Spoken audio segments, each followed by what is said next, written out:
The Suburban Betrayal, the entitled Sister-in-Law Episode 1, The Generous Gift. My name is Leo. I live in the quiet, peaceful suburban town of Oak Ridge, Ohio. It was a place where everyone knew their neighbors, and nothing dangerous ever happened. For my entire life, my mother Evelyn had dreamed of living in a house with a wraparound porch and a large backyard filled with hydrangeas. She had spent 30 years working as a humble elementary school librarian, sacrificing every single luxury to raise my older brother, Derek, and me. Our father had passed away when we were young, leaving us with nothing but a mountain of credit card debt and a leaky apartment in the noisy, crowded city center. My mother never complained, not even once.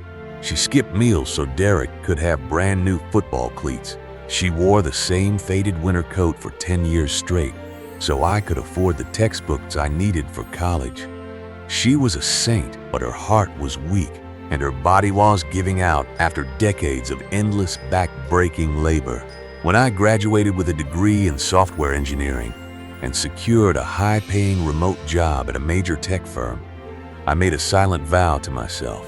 I vowed that I would give my mother the peaceful, luxurious retirement she truly deserved.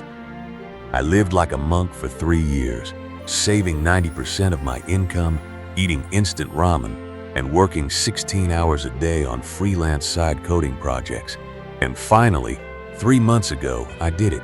I bought her the dream house.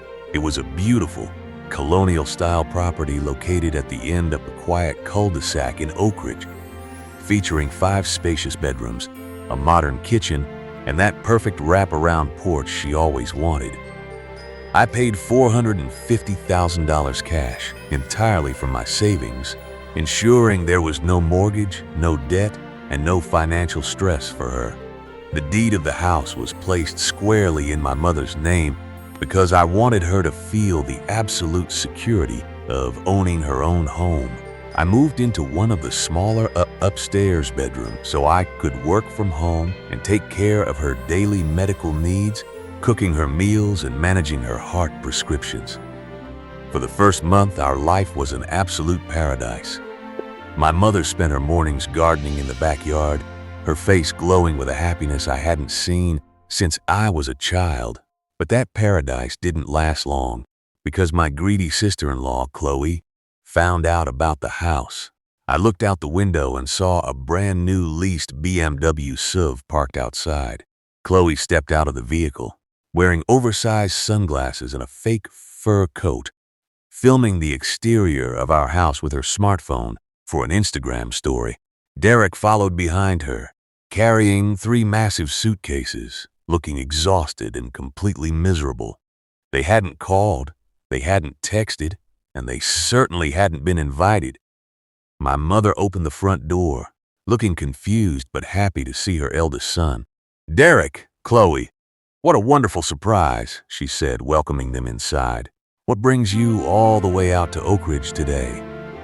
Chloe didn't even bother to greet my mother or take off her shoes. She walked straight into the grand living room, touching the marble fireplace and inspecting the hardwood floors with a calculating, greedy look in her eyes. "Wow, Evelyn, this place is actually decent," Chloe said, her voice dripping with artificial sweetness. "Derek told me Leo bought you a house, but I didn't realize it was this big. It's such a waste for just the 2 of you to live here alone in this massive space."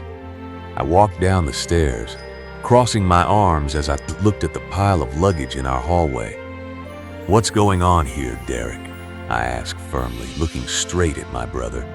Derek shifted his weight uncomfortably, refusing to meet my eyes, looking down at the floor like a guilty child.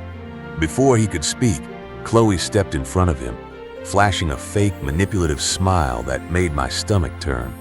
"Oh, Leo, don't be so aggressive," Chloe laughed, waving her hand dismissively.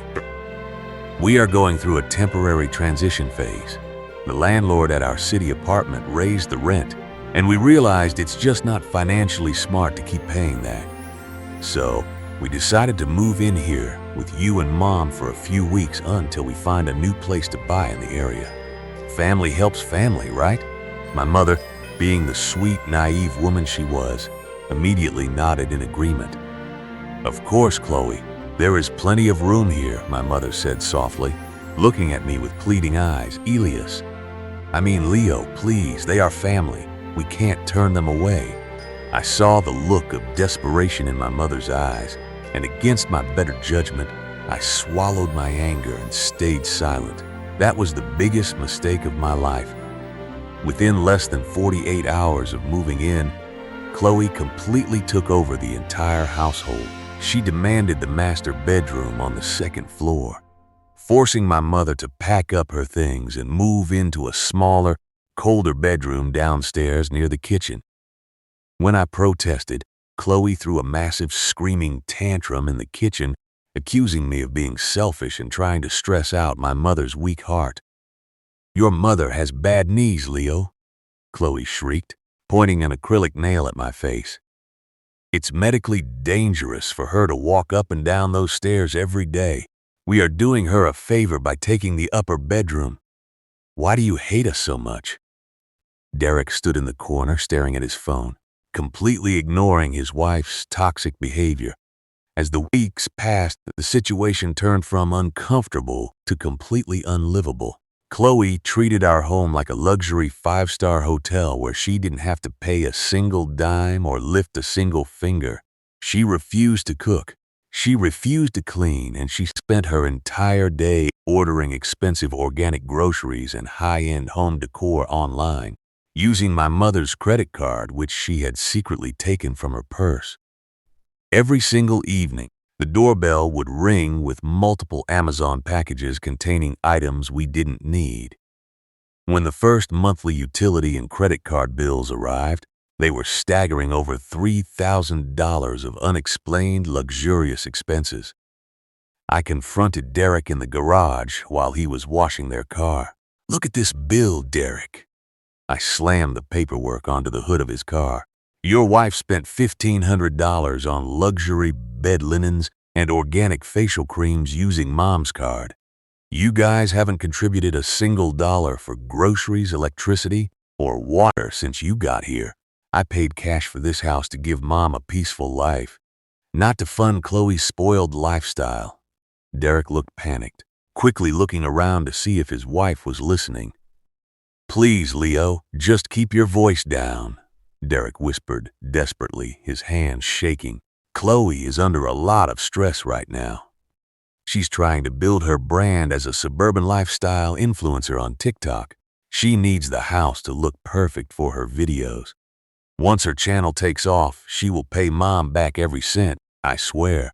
"She's stealing from our mother, Derek," I yelled, my patience completely gone. "If you guys don't start paying your share by the end of this month, I am going to legally evict both of you from this property. I mean it." Chloe was standing right behind the garage door, listening to every single word we said. A dark, malicious expression crossed her face, and she pulled out her phone, sending a text message to a crooked notary public she had known from her old job in the city. She realized that as long as I was around, she would never be able to fully exploit the wealth of this house. She needed to get rid of me, and she needed to take complete legal control of the property before I could take any legal action against them.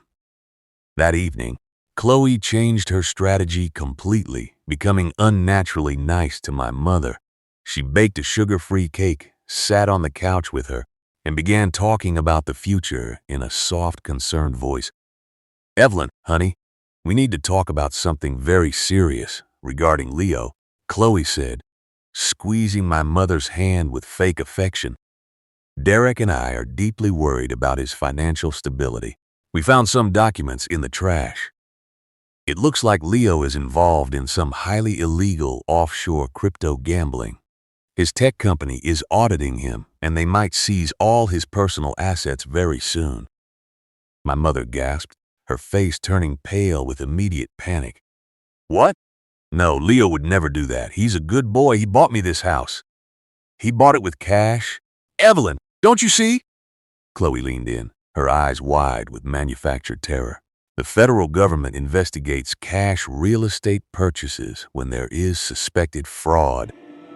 If the government comes after Leo, they will seize this house because he is the one who funded it. Even if your name is on the deed, you could be left homeless on the street in the middle of winter. My mother started hyperventilating, clutching her chest as a wave of intense anxiety washed over her. "Oh my God, what do I do, Chloe? I can't lose this house, it's all I have left." Chloe smiled a sinister, victorious smile in the dark room. "Don't worry, Mom.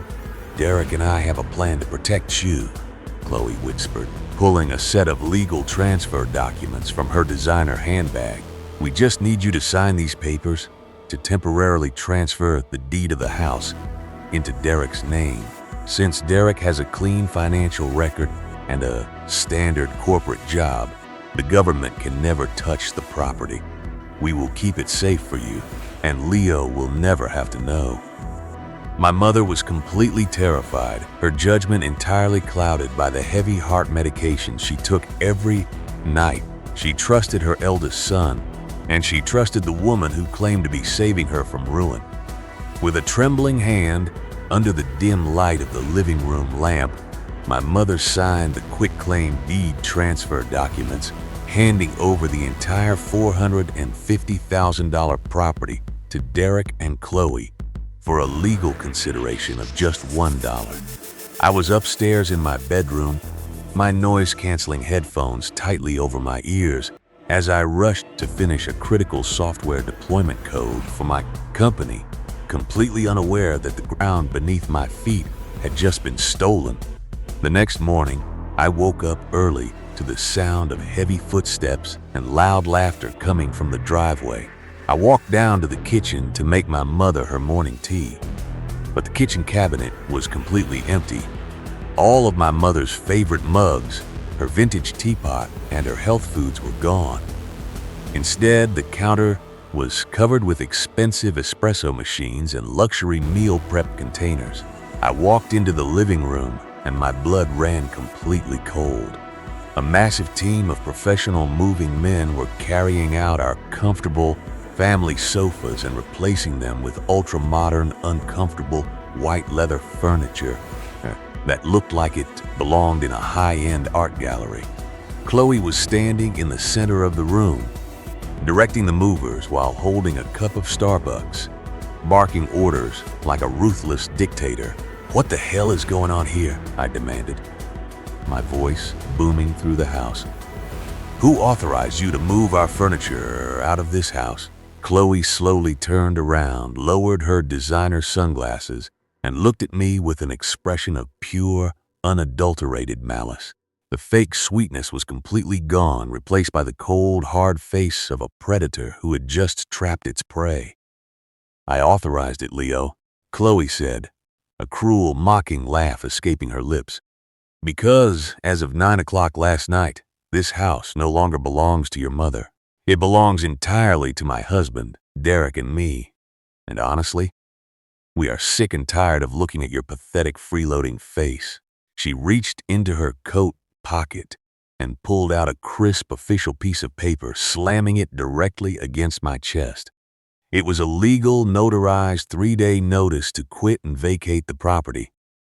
"Pack your trash and get out of our house, Leo," Chloe sneered, leaning in close so the movers couldn't hear. "The golden child and his queen are running things now. If you aren't gone by Tuesday, I am calling the local sheriff's department to have you dragged out in handcuffs for criminal trespassing." I stood there, staring at the legal document, the room spinning around me as the realization of their monstrous betrayal hit me like a physical blow. Chloe and Derek have officially stolen my mother's dream house through a web of terrifying lies and financial manipulation. They think they have won the perfect suburban property, but they have absolutely no idea what a vengeful software engineer is capable of doing when his mother is pushed to the brink. How will Leo fight back against this monstrous betrayal? And what dark secrets is Chloe hiding in her own financial records? The war for justice in Oak Ridge has just begun, and trust me, The revenge is going to be absolutely brutal.